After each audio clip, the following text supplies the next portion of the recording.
Halo guys, selamat siang. Kita jumpa lagi bersama Lause Edi di Microsoft Excel ya. Hari ini kita akan bahas tentang fungsi-fungsi matematika di Excel ya. Nah, kita akan mengolah data dengan menggunakan rumus matematika ya. Kalau menghitung jumlah sudah tahulah semua ya, dengan sum ya. Nah, dengan sum. Tapi kali ini kita akan berbeda ya. Kalau kita menghitung seperti biasa ya, kita pakai fungsi sum saja ya kan. Nah, ini ya fungsi untuk menghitung biasa saja ya, 19.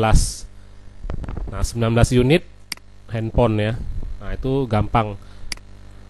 Tapi andai kata kita mau menghitung di dalam tabel ini, kita mau menghitung hanya barang-barang tertentu saja, ya, atau handphone tertentu. Dalam hal ini saya akan menghitung yang ada di tabel ini yang khusus Galaxy Mini saja. Ya, memang menghitung secara gini ya gampang, langsung kita dapat. Tapi kalau andai kata ini datanya panjang ke bawah banyak gitu ya, itu bukanlah itu hal yang sangat merepotkan sekali. Oleh sebab itu kita menggunakan fungsi yang kedua, yaitu fungsi SUMIF. Nah, fungsi SUMIF ini bisa kita lihat di sini ya, formula. Kemudian kita bisa masukkan insert function, dan boleh kita cari SUMIF ya, SUMIF. Nah, ini dia SUMIF. Nah, SUMIF ini digunakan untuk menjumlahkan data bersifat numerik ya, tetapi untuk kriteria-kriteria tertentu. Jadi kriteria di sini saya buat untuk nama barang Galaxy Mini ya. Oke, jadi di situ ada muncul kotak dialog, ada rank, ada kriteria, ada sum rank. Rank itu digunakan untuk menentukan rank nilai yang akan diuji ya. Jadi ranknya ini kita buat sel B5 sampai B9, ini dia. Nah, inilah rank yang mau diuji. Nah, Galaxy Mini, Galaxy Y, Galaxy Mini, Charm, Galaxy Tab tablet ya. Nah, ini lagi disebut rank yang akan diuji. Nah, untuk kriteria ini saya mau cari yang mana gitu ya. Nah, saya mau mengambil yang mana. Nah, kriteria ini saya ambil Galaxy Mini. Ya, ini boleh kamu ketik atau boleh kamu copy ya. Galaxy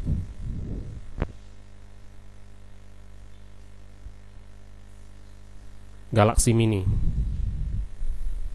Nah, baru yang terakhir ada sum rank. Nah, sum rank ini merupakan data yang akan dijumlahkan ya. Nah, data yang jumlahkan berarti di sini ya, kolom C5 sampai C9. Jadi saya blok ini C5 sampai 9. Nah, beginilah fungsi argumen dari SUMIF ini. Jadi setelah selesai, kita lihat di sini formula yang akan dihitung ada 7 ya. Oke, klik OK. Maka di sini tertera Galaxy Mini 7. Nah, dari mana ini kita lihat di sini 4, di sini 4, di sini 3. Nah, oleh sebab itu di sini Galaxy Mini kemudian tertulis 7 ya. Nah, itulah untuk menggunakan fungsi SUMIF ya. Jadi sudah paham ya SUMIF ya. Oke. Berikutnya kita akan belajar tentang penggunaan statistik, fungsi statistik. Kita akan mengolah data dengan menggunakan fungsi statistik. Jadi statistik ini digunakan untuk mengolah data menggunakan spreadsheet ya. Nah, yang pertama adalah average. Average itu untuk menghitung nilai rata-rata dalam suatu range ya. Nah, jadi fungsi average ini kita klik formula ya. Nah, di sini ada average. Nah, average ini bisa kita ketik seperti ini juga boleh ya. Bisa kita cari di fungsi-fungsi di formula nih, di sini juga boleh. Jadi kita mau ketik manual average seperti ini juga boleh. Nah, di sini sudah otomatis Microsoft Excel melihat ada yang mau dirata-ratakan. Jadi sudah otomatis Excel memblok sendiri jumlah daripada nama-nama barang yang di samping ini. Ya, ada 9.000, ada 7,5, ada 4.000, ada 3.000, ada 4.000. Nah, jadi jumlah rata-rata harga dari barang ini ya, harga dari barang yang di samping ini 5 sampai 9. Sesudah itu kita klik enter. Maka harga rata-rata barang itu kira-kira 5.500 ya. Karena di sini ada 3.000, 4.000, ada 7,5, ada 9.000. Nah, itu fungsi average. Jadi bisa kita ketik sendiri juga ya, bisa melalui rumus yang di tab formula ini ya. Kemudian kita akan coba mencari nilai tertinggi. Nilai tertinggi atau kalau di sini kan harga barang, berarti mencari harga tertinggi. Kita bisa gunakan fungsi max. Nah, ini dia max.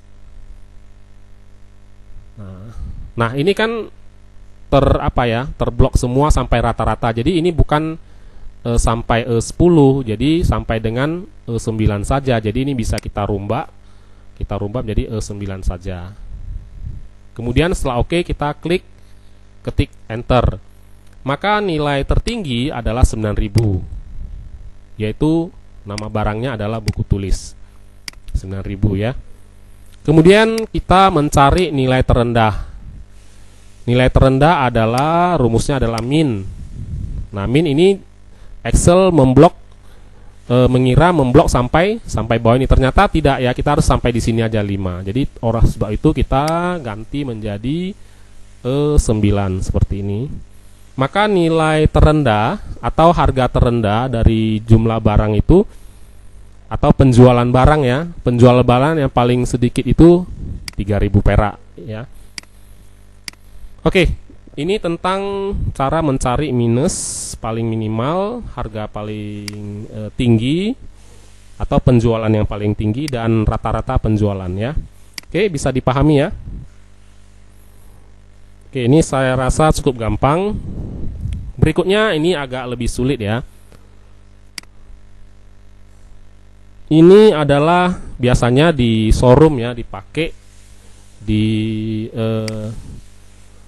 tempat-tempat leasing ya, atau untuk perusahaan-perusahaan yang menginvestasikan sahamnya ya. Nah,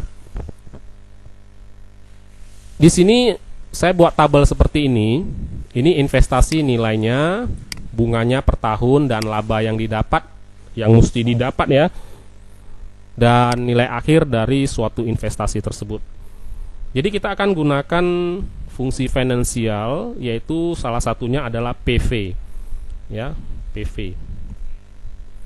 Nah, sebelum kita mulai, kita akan lihat target laba tiap tahun. Misalnya saya ingin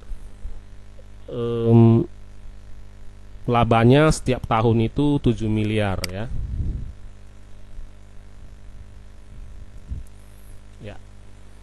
Ya, saya ingin memperoleh laba tiap tahun 7 miliar. Dan periodenya saya buat 5 tahun deh. Kemudian saya menginginkan bunga 15%.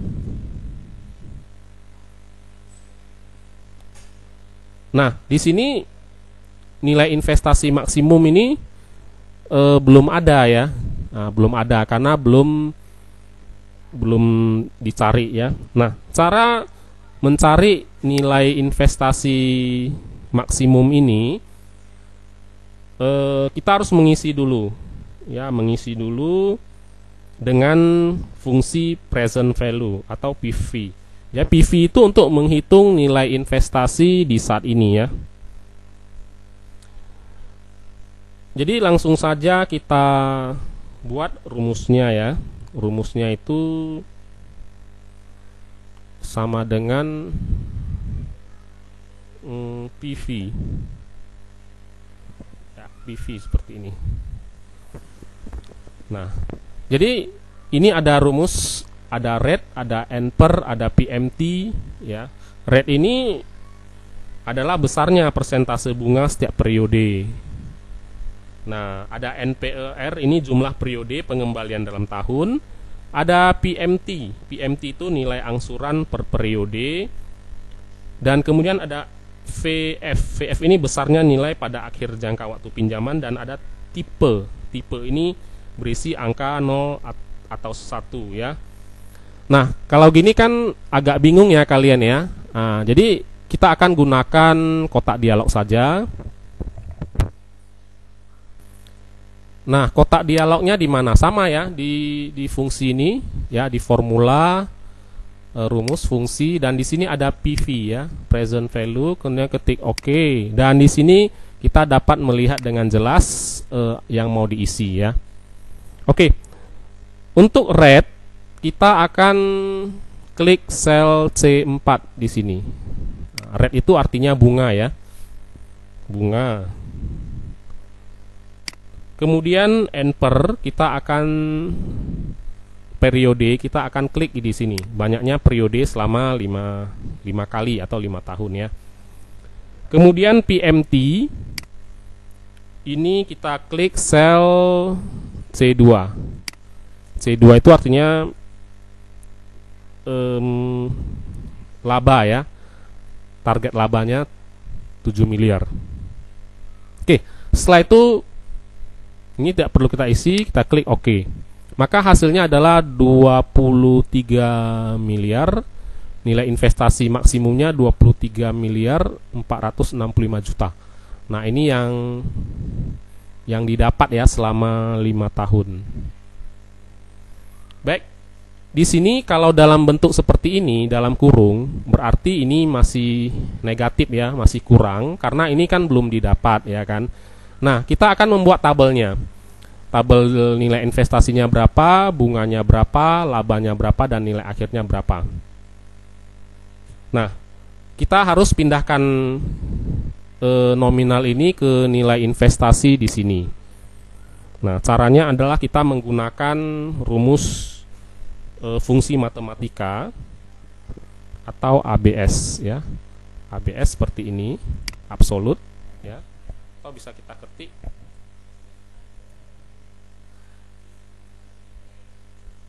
ABS, kemudian kita pindahkan di sini nilai investasinya kemari C5, kemudian tutup kurung. Nah, nilai investasi ini sudah berubah menjadi positif dan sudah berpindah ke periode yang pertama ya. Oke, untuk kolom bunga itu caranya adalah ya, kita mendapatkan bunga dari nilai investasi yang di kolom sel C8 ini. Kemudian kita kalikan dengan C4 periode. Nah, agar ini bisa nanti tercopy ke bawah ya, supaya Excel tidak mengcopy di sembarang tempat, tidak mengalihkan di sembarang tempat hanya dari sel yang periode ini, maka kita perlu menguncinya, mengunci sel ini ya. Cara menguncinya adalah kita letakkan tanda dolar seperti ini supaya selnya terkunci ya. Sel terdiri dari kolom dan baris. Nah, setelah terkunci gini, kemudian kita klik enter. Ya, ini dia. B8 kali C4. Oke, ini kebanyakan ya, sorry. Yang benar adalah C4. C4 ya, ini dia. Bunga itu kali bunga ya. Nah, ini dia. Oke, jadi di sini bisa kita deskripsikan ya. Nilai investasi di periode pertama dikali bunga per tahun ya. Oke, itu bunga. Nah, laba laba yang ingin didapat tadi di sini, langsung saja kita pindahkan kemari ya.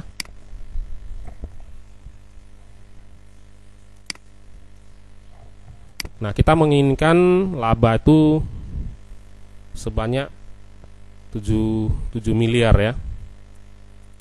Nah, untuk nilai akhir ya kita kurang tambahkan aja ya. Nilai akhir itu nilai investasi ya kan, dikurangi laba yang kita dapat ya, dikurangi laba yang didapat, kemudian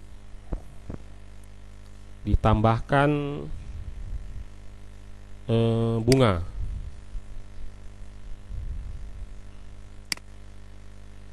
Kemudian ditambahkan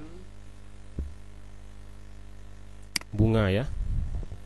Maka nilai akhir dari investasi kita adalah 19.984.848.539 rupiah. Oke, ini kita sudah dapat periode yang pertama ya. Nah, ini biasa digunakan di leasing, biasa digunakan untuk melihat perkembangan saham, bunga, laba, dan investasinya.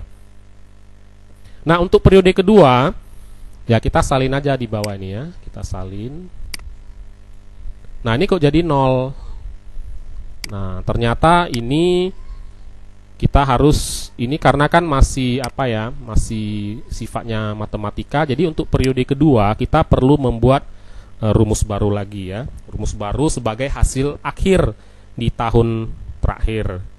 Caranya adalah ya kita ketik formulanya saja, kita buat. Ya, nilai investasi dikurangi laba, kemudian ditambah bunga. Ya, maka investasinya adalah 19.984. Nah, di sini bisa kita langsung copy paste karena berhubungan dengan rumus yang di atas.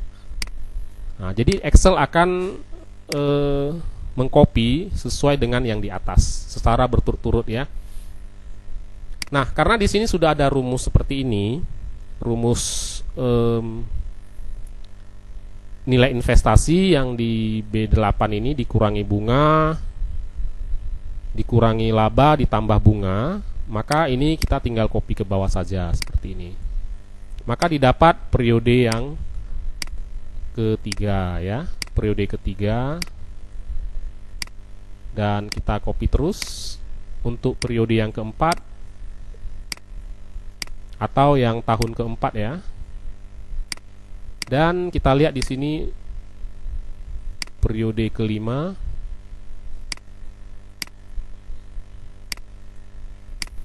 Iya. Oke. Nah, jadi kita sudah dapat bunganya seperti ini ya. Bunganya seperti ini, labanya kita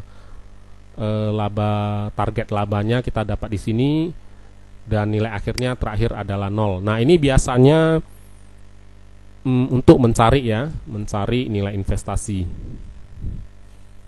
Jadi penggunaan fungsi PF untuk menghitung nilai investasi, bunga, laba, dan nilai akhir.